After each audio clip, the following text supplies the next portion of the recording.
Hello and welcome to Mostly Vintage Cameras. This is a Pentax K1000, a very popular camera with a cult following. In this video, however, all we're going to do is put a battery in it.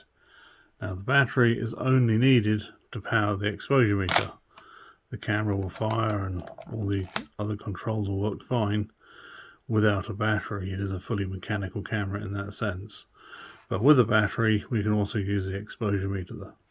And it uses a teeny tiny, I think this is marked as a 10L14, no, it's an LR44.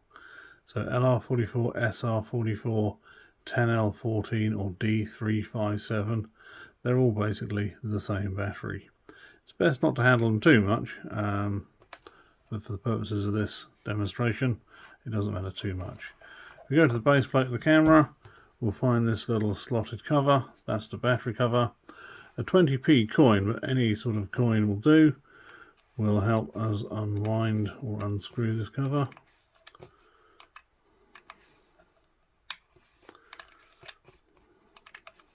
There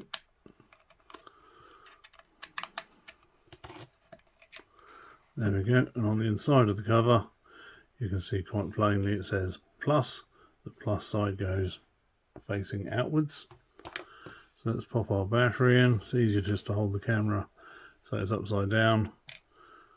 Drop the battery in, make sure the plus side is facing outwards.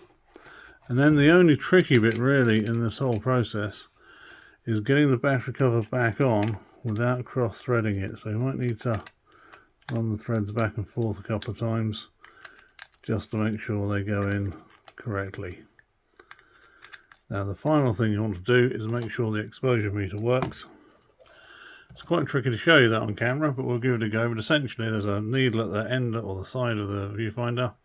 As you change the aperture it should rise and fall. As you change the shutter speed or the ISO, the same thing should happen. If it doesn't move, the battery you put in is dead or it's upside down or something like that.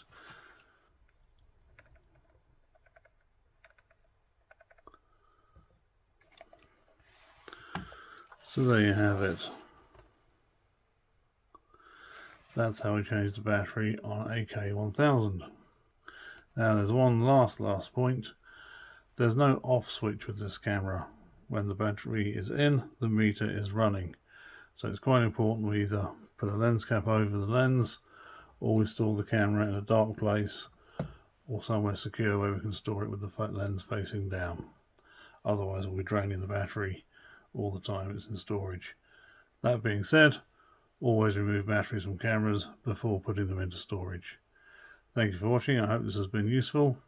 If you can, please consider using the thanks button, and I'll see you on the next video.